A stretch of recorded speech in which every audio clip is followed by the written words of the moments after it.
a tratar de iniciar la grabación de esta sesión.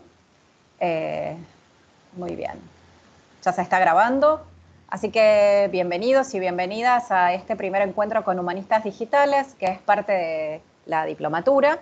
En esta ocasión, y como primer encuentro, hemos invitado a, creo yo, una de las primeras humanistas digitales ya formada en el campo de las humanidades digitales que hablan el español.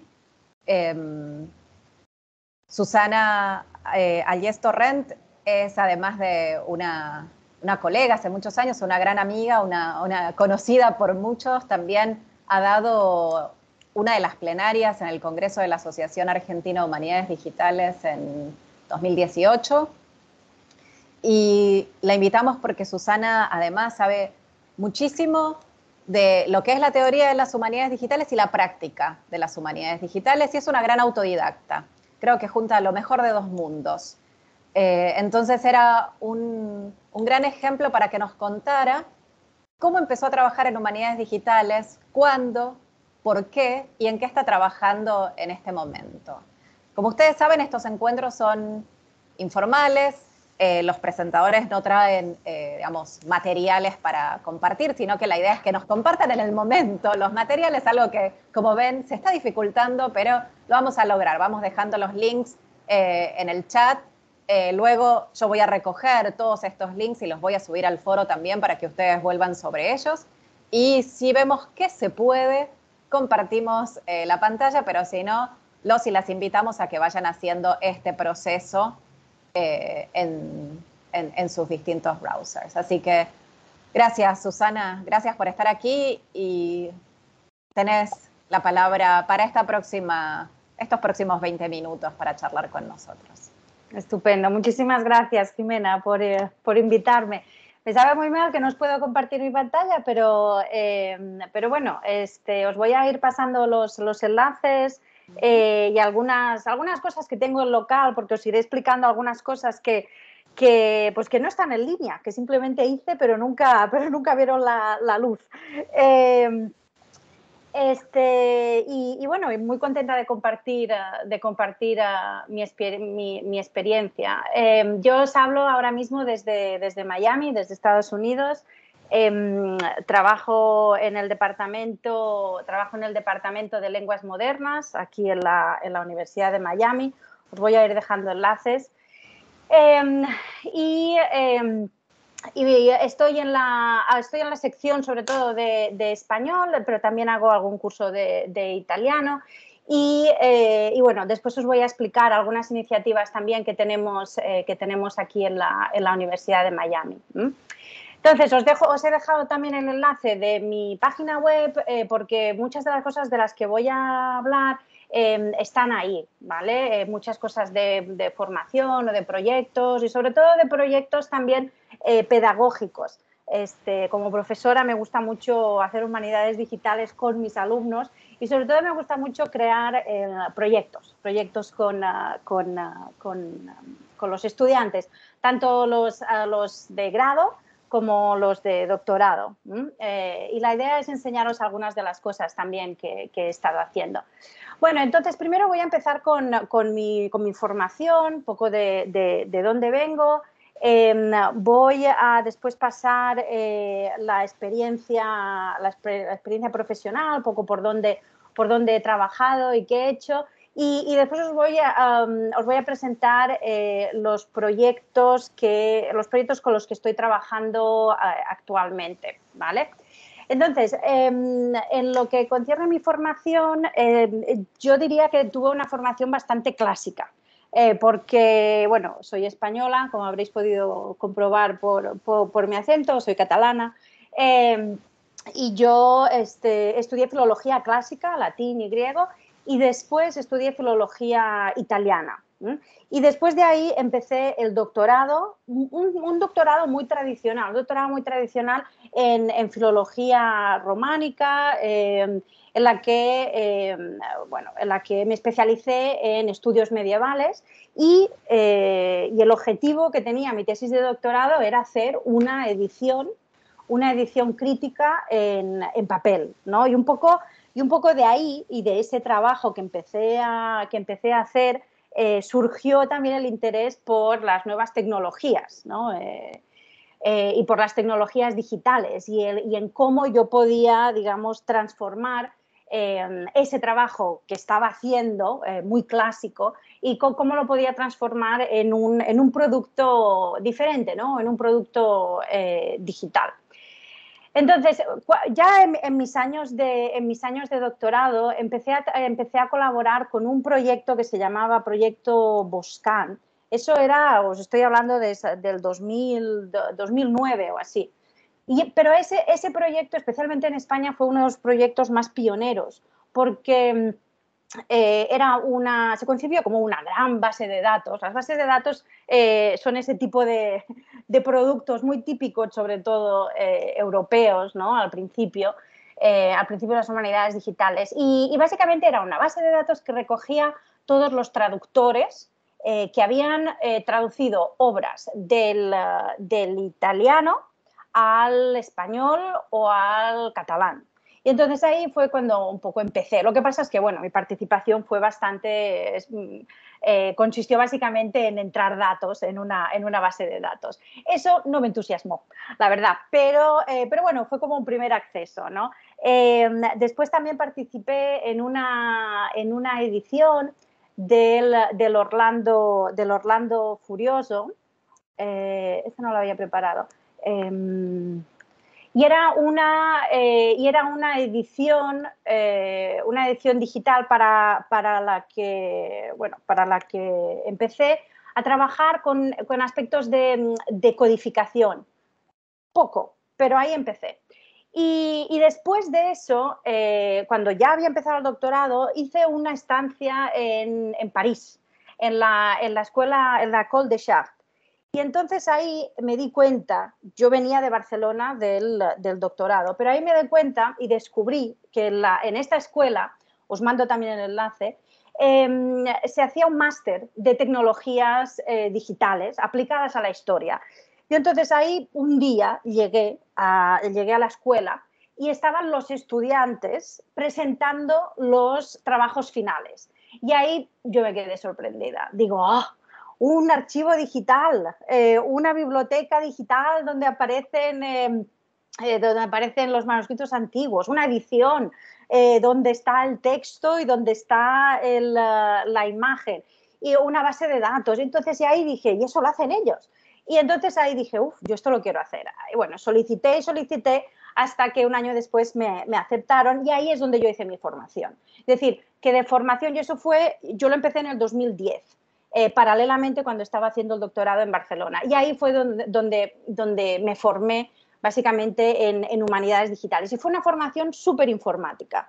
En ese momento me acuerdo además que muy poca gente hablaba de humanidades digitales. Además que en Francia el concepto de humanités numérique apareció bastante después. Pero bueno, me acuerdo un día que en el máster nos dijeron, y en Estados Unidos en inglés eso se llama Digital Humanities. Y yo digo, bueno, pues muy bien, pero yo ya había empezado a trabajar con informática pura y dura, ¿no? Después ahí, como trabajo final de máster, lo que os quería enseñar era mi trabajo final, que era hice una edición digital del Zibaldone di Pensieri de Giacomo Leopardi, un autor italiano. Ese proyecto era en colaboración con la profesora que me dirigía la tesis en Barcelona. Y ahí yo pues hice mi primera edición digital. Pero ¿qué pasa? Que sobre todo en ese entonces, ¿no? Y trabajando con profesores que quizás venían de una rama mucho más tradicional, al no ser un producto completamente acabado, nunca lo pusimos en línea. Y ahí se quedó. Y me muero de la pena porque cada vez que lo miro, me parece que es un trabajo que valdría mucho la pena ponerlo. Pero también estaba el problema de las imágenes, ¿no? Básicamente era una edición digital que tenía facsímil, tenía la edición italiana y una traducción en español. claro, haber conseguido los derechos de reproducción de las imágenes, eso siempre también cuesta, es más difícil, ¿no? Hoy en día la verdad es que muchas de las bibliotecas ponen a disposición de los proyectos de investigación las imágenes. Y normalmente, si uno firma un contrato, firma un acuerdo, la verdad es que las imágenes siempre uno consigue ponerlas en línea, porque bueno, al fin y al cabo eso es cuando uno trabaja con fuentes primarias, eso es pues bastante importante, ¿no? Después de ahí, en el 2012, empecé a trabajar ya doctorada con una beca postdoctoral en España, en el CSIC de Barcelona. Empecé a trabajar con un diccionario de latín medieval, de términos que aparecían en la documentación catalana de la Edad Media. Entonces, ahí mi función fue, que eso también os lo quería enseñar, pero lo tengo solo en local, con lo cual no os lo puedo Vale, compartir. pero que sepa Susana que yo voy compartiendo todos los links que pasás, voy abriendo los sitios, y la Sí, gente lo está viendo, así que tranquila. Perfecto. No vamos mal. Sí. Y entonces ahí yo empecé digamos, a montar lo que iba a ser la edición digital de este diccionario. Lo que pasa es que, claro, yo había empezado en 2012 y en el 2014 me fui. Entonces, la verdad es que ese proyecto quedó a medias. Yo no lo pude acabar y ellos, me consta que están todavía trabajando, además del corpus, que es el Codolcat, tienen un corpus de documentos latinos, tenían también la parte del diccionario, que es la parte que me tenía que encargar yo. Pero bueno, eso quedó ahí. Pero bueno, eso me sirvió mucho para empezar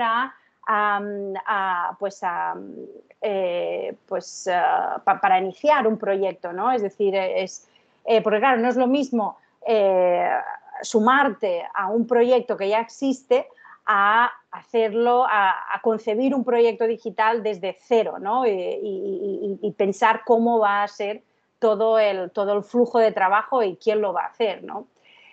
Después de ahí, en el 2014 ya me vine para Estados Unidos. Salió una plaza de lectora de humanidades digitales en la Universidad de Columbia, en Nueva York. Y ahí pues decidí irme de España porque bueno, las condiciones me parecían que eran mejores en Estados Unidos y me fui para ese departamento. Y la idea ahí era que, independientemente de que yo fuera medievalista, ahí me querían solamente para enseñar humanidades digitales.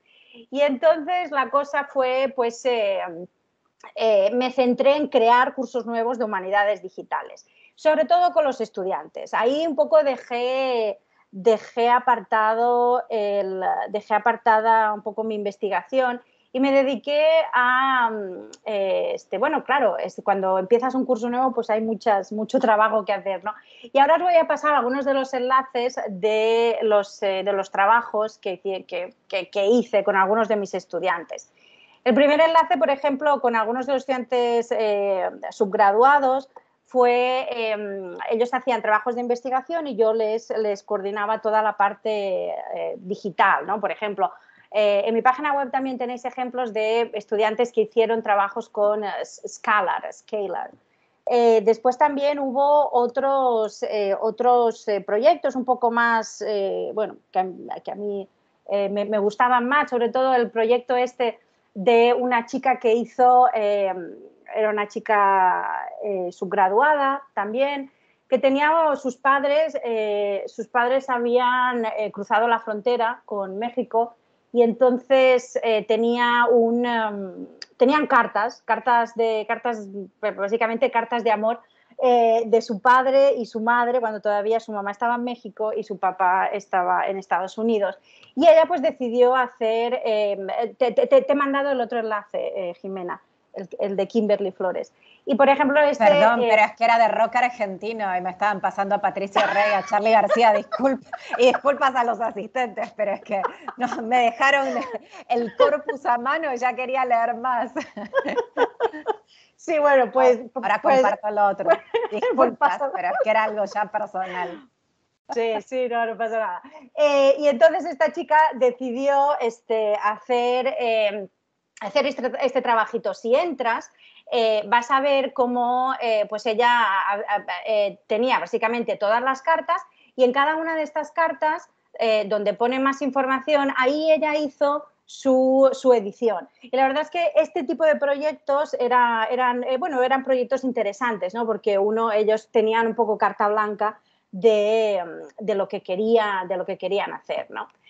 Después también otro proyecto con el que nos lo pasamos muy bien, la verdad, fue este que se llama Mini Lazarillo. También os he pasado el enlace ahí. Esto fue otro proyecto que hicimos en conjunto. A diferencia de los otros en que cada estudiante hacía su proyecto, en este trabajamos todos los estudiantes para crear una edición, lo que llamamos edición mínima, con tecnologías mínimas, del Lazarillo de Tormes, ¿no? Y lo que tiene esta edición es que tiene una versión moderna, una edición moderna, y después también tiene una edición facsimilar. Después tiene un poco de narrativa, ¿no? Es decir, el contexto, la obra, tiene también un índice de personas, tiene un buscador, ¿vale? Y todo eso sin un servidor. Es decir, todo eso vive en GitHub. No sé si con Jimena habéis visto esta plataforma. GitHub básicamente es un repositorio de código y tiene este servicio que se llama GitHub Pages, donde puedes publicar páginas web, básicamente, que no requieran de bases de datos, de un servidor, tiene que ser todo estático, ¿vale? ¿Qué más? Bueno, pues entonces, por ejemplo, otra de las, una vez en la Universidad de Miami, también otros ejercicios, por ejemplo, que he hecho con los estudiantes, es, para que os hagáis una idea de lo que hago con ellos, es este curso que era sobre cualquier tema cultural, ¿no? Y yo agarré una colección de fotografías y postales de Federico García Lorca que estaban en la universidad, aquí en la Universidad de Miami, en nuestra biblioteca, y ese fue también una experiencia de proyecto colaborativo, ¿vale? Entonces ellos tenían que hacer un poco de narrativa, tenían que hacer una cronología, hicieron un mapa del viaje explicando, hicieron una galería de las fotografías, ¿vale? Y también hicieron una pequeña edición de las cartas. Y este es el tipo de cosas que hago con los estudiantes, ¿vale? Aquí en la Universidad de Miami. Y aquí también en UM hemos empezado a trabajar, somos sobre todo 4 que trabajamos en humanidades digitales y hemos montado un certificado, ¿no? Es decir, claro, una de las cosas cuando uno se está formando es poder tener una formación reglada, ¿no? Una formación que digas, bueno, he estudiado esto, ¿no? Como todos vosotros. Y entonces, en la Universidad de Miami estamos haciendo ya cursos a nivel subgraduado y después hemos montado este certificado de humanidades digitales, ¿vale? Una de las cosas que hacemos cuando los estudiantes graduados terminan este certificado en humanidades digitales, es hacerles hacer un portafolio. Aquí, por ejemplo, os dejo el enlace al primer portafolio que se ha defendido en este certificado de humanidades digitales. Porque, bueno, el certificado tiene un año. Pero bueno, estamos contentas porque la verdad es que los estudiantes empezamos a ver los frutos, ¿no? De gente también que es contratada con este perfil de humanidades digitales. Y después, yo diría que este aspecto pedagógico de mi trabajo es el que me llevó, también juntamente con Jimena, a hacer este proyecto que titulamos TT Hub, que es el Text Technologies Hub, que al principio lo concebimos como un recurso sobre tecnologías del texto y edición digital. Yo, como os dije, empecé mi formación como medievalista y como editora de textos, ¿no? Entonces, sobre todo, editaba textos medievales y toda esa parte de edición digital siempre me interesó mucho. Eso me llevó a interesarme por la Text Encoding Initiative. Yo no sé, Jimena, si vosotros habéis hablado ya de la TEI, pero bueno, la TEI es un... Esta es nuestra segunda semana de clase. Ah, vale, muy bien. Bueno, pues os dejo también el enlace de la TEI. Pero hay varios y varias que ya han escuchado hablar de la TEI en algún momento de la vida, pero está bien que lo expliques un poquitín más para quienes no lo sepan. Ok. Entonces, el TEI es una iniciativa de codificación de textos, ¿vale? Y básicamente lo que permite es dar una codificación semántica a cualquier tipo de textos. En mi caso, por ejemplo, yo trabajo sobre todo con textos medievales, como ahora os voy a enseñar otro proyecto que tengo.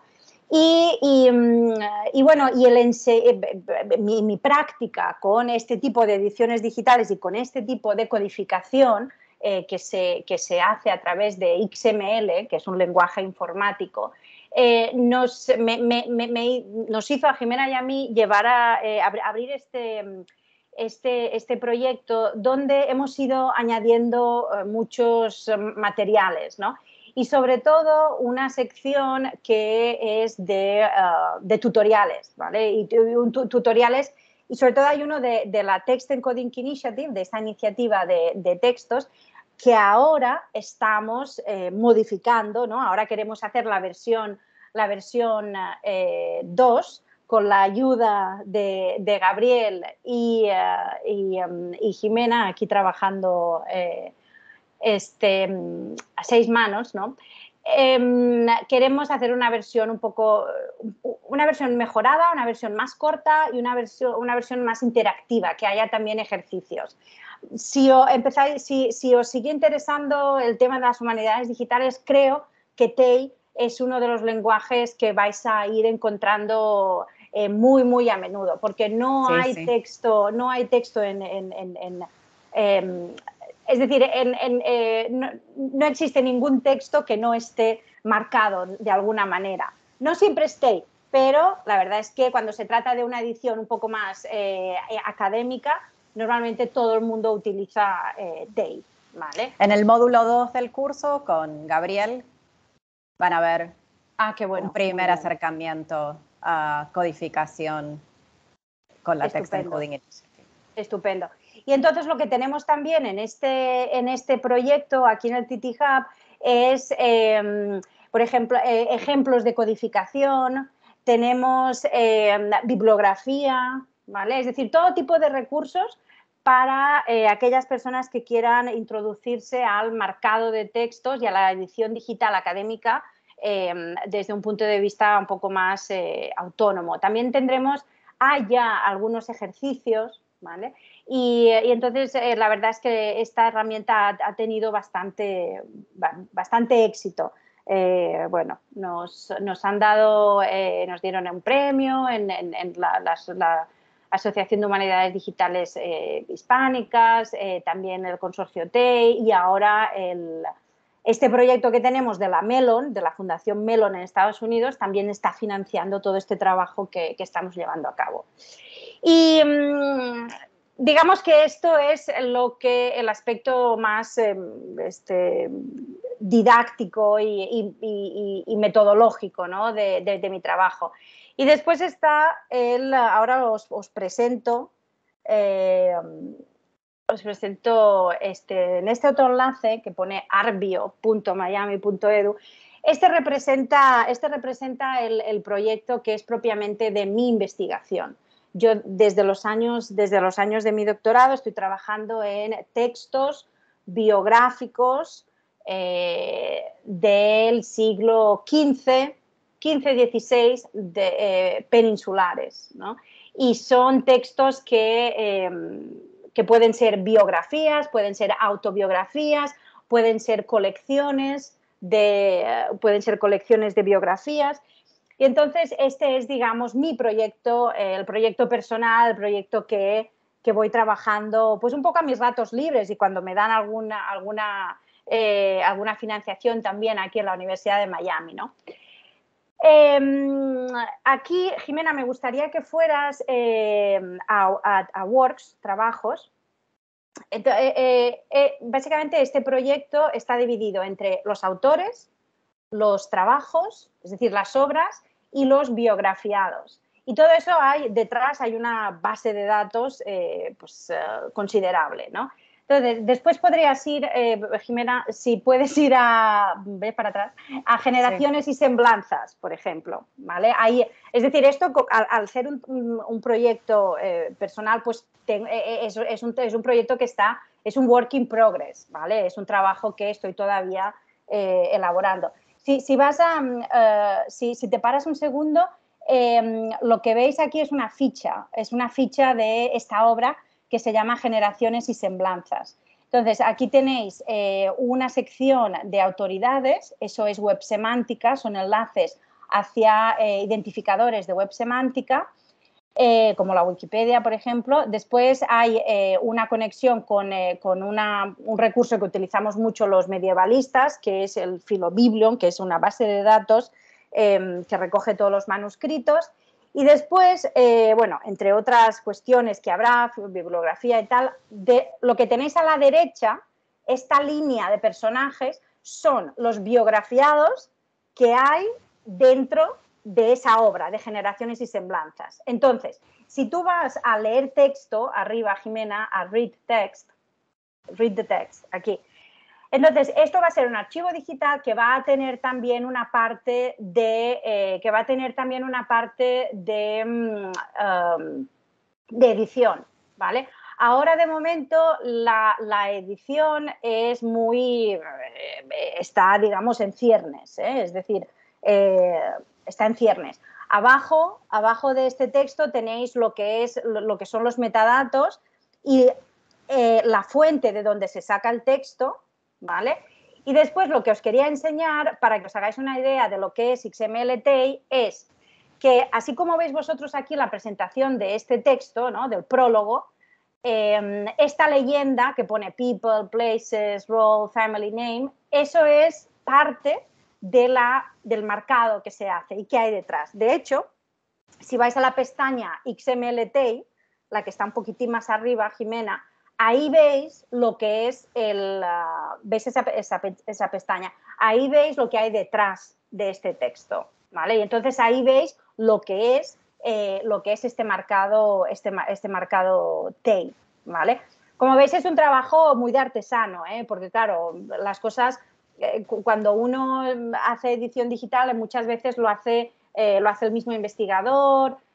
Bueno, es editar un texto, entonces ahí, quieras que no, hay mucho trabajo por hacer. Y este, digamos, es el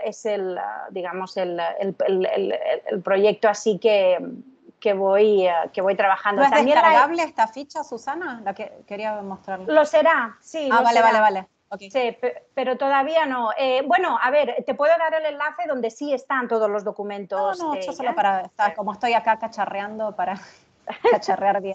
Sí. Y después también lo que tenemos, que os paso este enlace, pero os pido que no lo divulguéis todavía porque esto lo estamos construyendo ahora, en colaboración con muchas de las bibliotecas con las que trabajo, con algunas tienes pagas, pero y si tengo financiamiento de la universidad, pues lo pago, pero otras proporcionan las imágenes. Y entonces este es un book reader que básicamente lo que hago aquí es poner las imágenes de muchos manuscritos que todavía no están digitalizados. Y entonces, que no están digitalizados ni en línea. Y bueno, y entonces el proyecto, Perdón, que de están Ambio, digitalizados pero no están en línea. no estaban digitalizados, los han digitalizado porque yo Vale, los he pedido y a pedido tuyo. a Vale. pedido mío, exacto. Y ahora pues los vamos a poner aquí en línea, ¿vale? Y también la idea es que con estas imágenes en línea también podamos empezar a trabajar con ediciones, cuando hagamos unas ediciones más académicas, poder siempre tener también las imágenes de los manuscritos, ¿vale? Y de momento son 3 las obras con las que he estado trabajando y de las que tengo pues más reproducciones y más datos. Todo lo otro está un poco in theory, ¿no? En su work in progress. Y bueno, yo ya me parece que ya he hablado los 20 minutos, Jimena.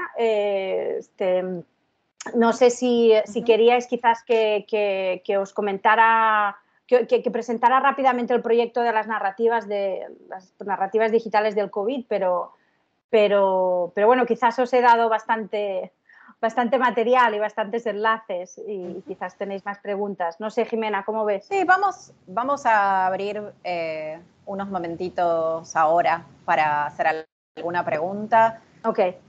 Había dicho si querían dejar alguna en el chat, pero el que quiera preguntar, abra directamente su micrófono y pregunte.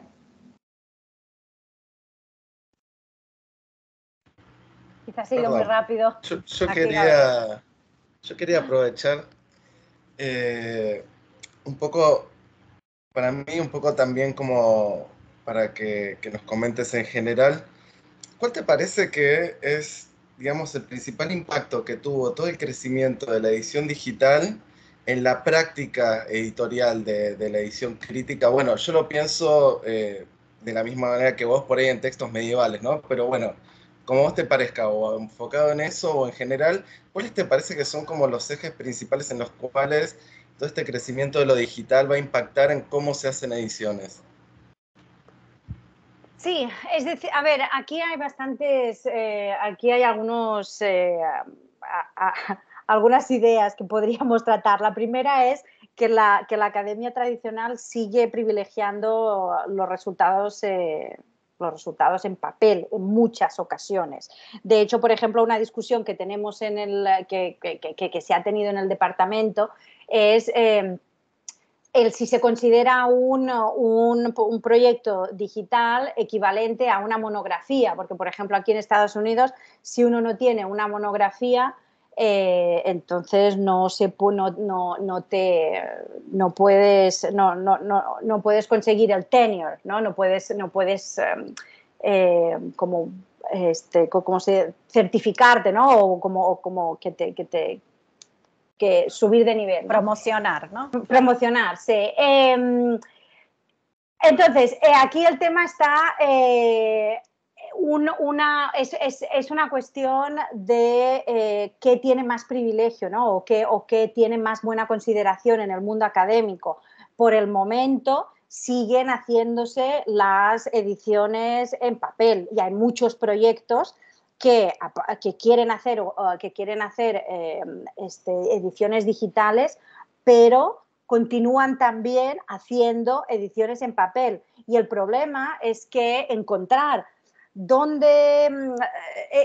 un punto de unión entre las ediciones críticas en papel y las ediciones críticas digitales no es siempre evidente, sobre todo desde el punto de vista de la metodología, ¿no? Porque, bueno, claro, el editor tradicional hay una parte que es la misma, ¿no? Que es ese cuidado filológico de establecer cuál va a ser el texto correcto. Eso es lo mismo. Lo que no es lo mismo es digamos, el nivel quizás el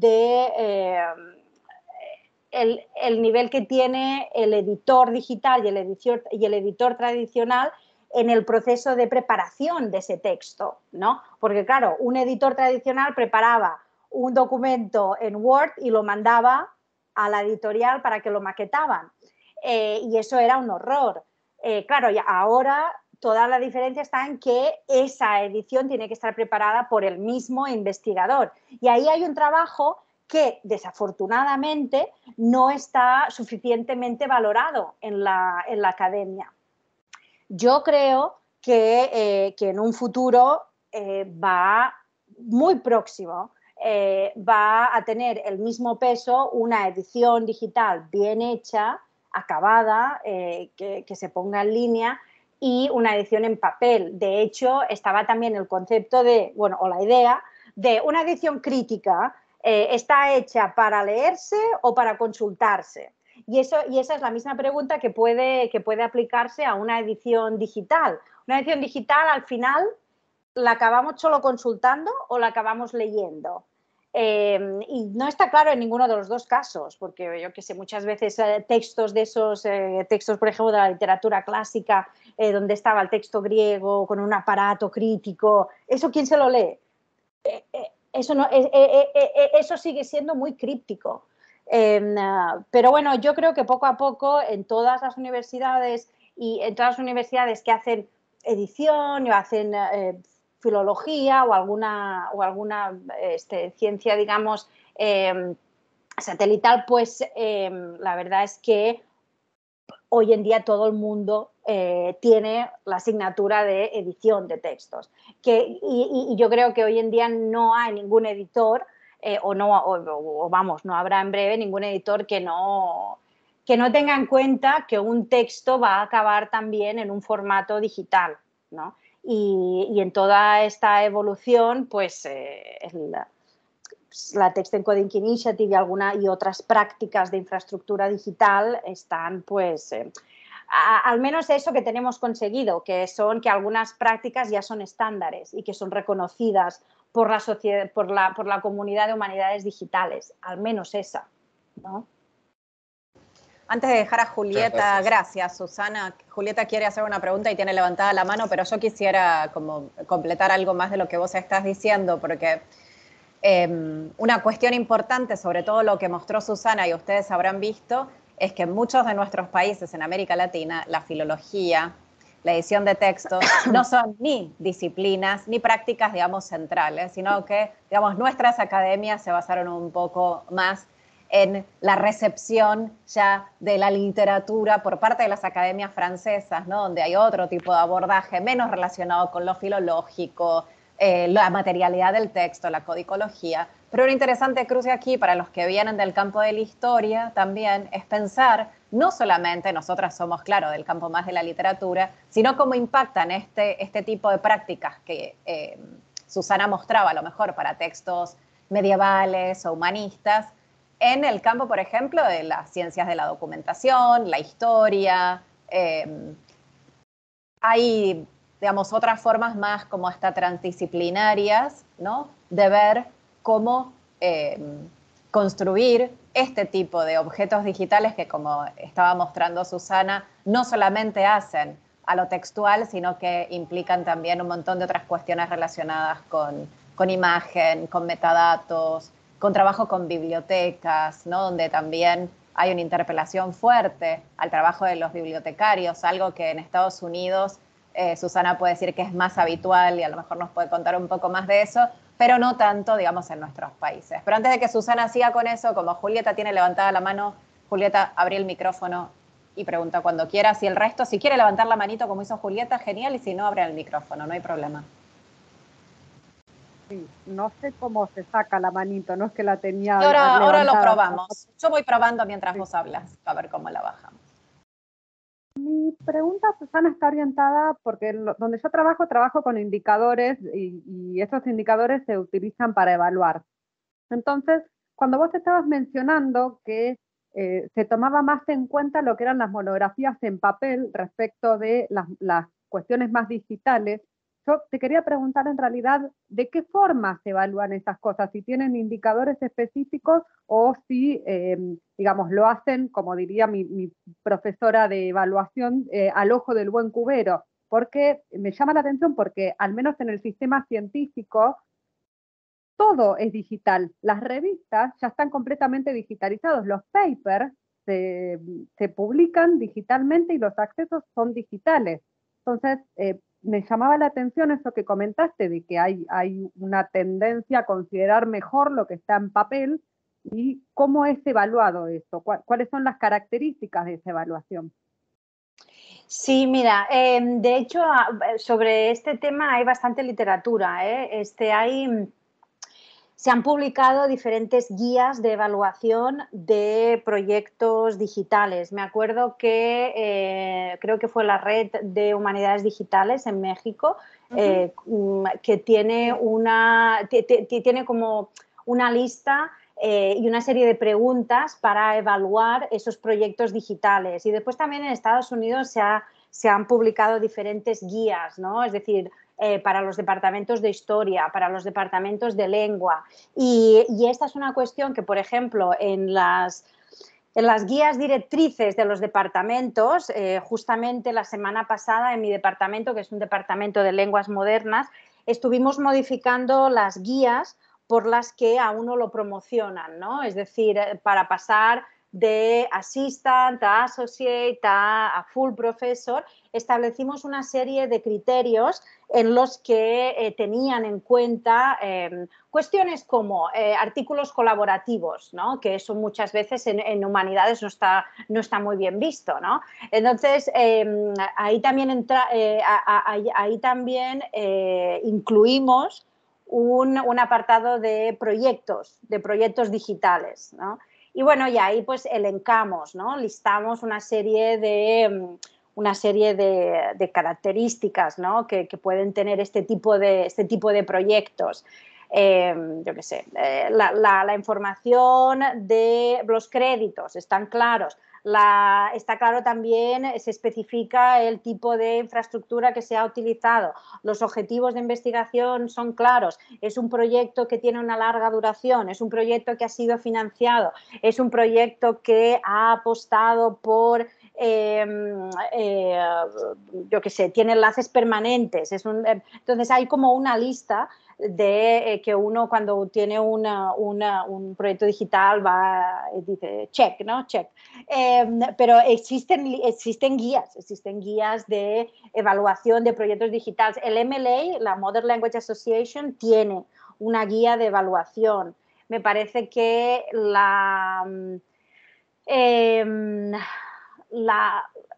yo no sé si la ADJO, Jimena, yo no sé si la ADJO también tiene la una... ADJO no la tiene. Sí, la más conocida es la MLA. Nebraska también había sacado, la Universidad de Nebraska había sacado, Northeastern, Northwestern, todas esas tenían sus propias guías. Sí, yo les dejé la que desarrolló la red HD y la HDH. Sí, y ahí hace poco desde Colombia hicieron una, pero no quiere decir, en el caso de todas estas iniciativas más de habla hispana, que esto haya sido recogido dentro de la academia. Son unas guías como de buenas prácticas para quienes quieren ver y autoevaluarse sus proyectos y que se enviaron a las universidades como diciendo, miren, si les llega un proyecto de estos, pueden evaluarlo siguiendo esta guía, ¿no? Un poco invitándolos a ese uso. Pero uno de los problemas de los últimos tiempos ha sido ese, ¿no? Bueno, que empiezan a surgir este tipo de proyectos y a la hora de evaluarse todavía no hay un estándar dentro de las instituciones nuestras para evaluarlos. Sí, os estaba intentando buscar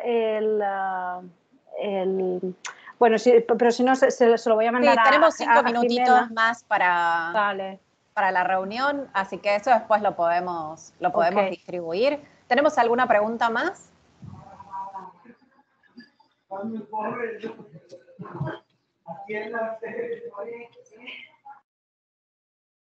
¿Tenemos alguna pregunta más? Perdón, por si alguien no me había oído, porque como de pronto hubo un ruidito. O algún comentario. Tampoco tienen que ser preguntas, pueden ser comentarios. Por supuesto, cualquier cosa, cualquier aspecto, adelante.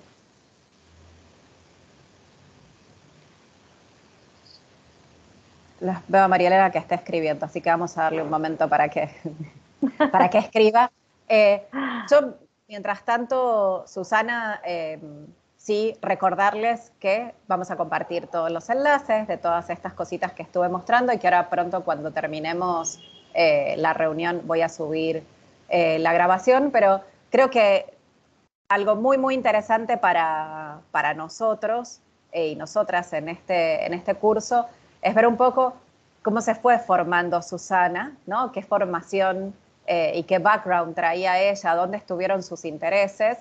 Y creo que aprovechable lo que nos contó y también para pensar un poco como nuestras humanidades digitales, es esta cuestión de, evidentemente, a lo mejor nosotros no estamos dentro del campo estrictamente filológico. Yo soy filóloga, pero de hecho encuadrar a veces mi trabajo de investigación, Gabriel es filólogo, muchos aquí lo somos, pero encuadrarlo al 100% a veces es bastante más complejo, pero ustedes pueden ver en los proyectos de Susana cómo hay otras posibilidades de hacer funcionar este tipo de proyectos de investigación en otro marco, por ejemplo, con los alumnos. Vieron, por ejemplo, un poco el proyecto sobre el fondo que había del Lorca en la universidad, como un fondo, eso es algo importante y que traemos aquí en la diplomatura, cómo mejorar esta relación y este reuso de fuentes que ya fueron previamente digitalizadas en las instituciones de la memoria, ¿no? Que deberían estar en acceso abierto y ya puestas a disposición de los investigadores e investigadoras, y tratar de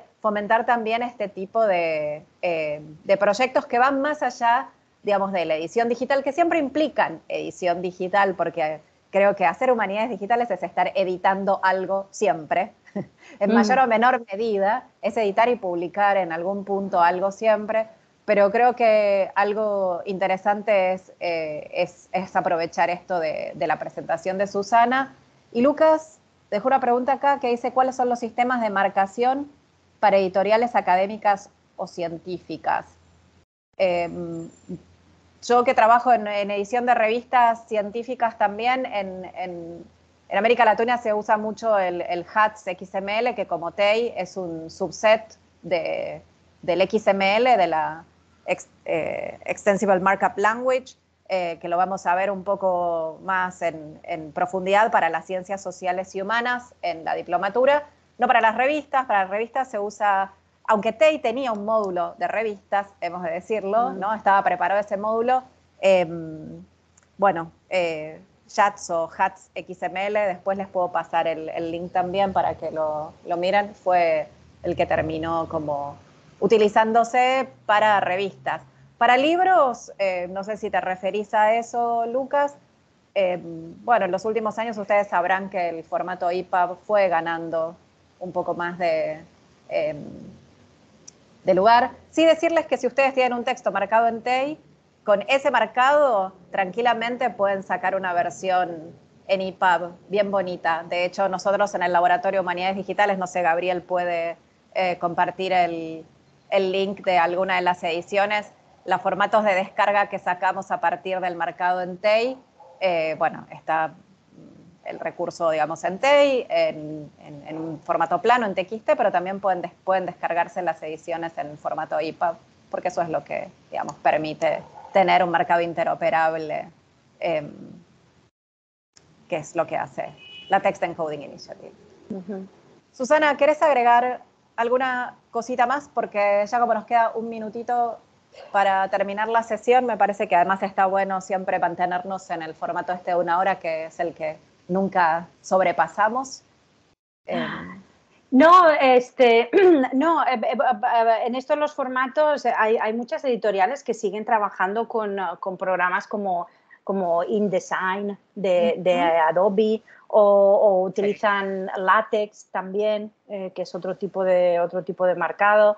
Depende mucho, pero por lo general siempre utilizan las editoriales normales, tradicionales, utilizan este tipo de programario que muchas veces no es de acceso abierto, es propietario, y como este tipo de Adobe. Pero no, y nada más. Muchas gracias por escuchar, y si alguno de vosotros quiere también escribirme para comentar cualquier cosa ulterior, no dudéis en contactarme. Y nada, no, gracias por escucharme. Gracias a vos, Susana, por estar el grupo de la Diplomatura de Humanidades Digitales, muchísimas gracias y gracias a todos y todas por haber estado en esta primera sesión y nos vemos el próximo jueves por aquí si pueden, si no, en la grabación y si no, por el campus nos vamos leyendo en el foro. Hasta prontito. Gracias. Adiós. Adiós, adiós.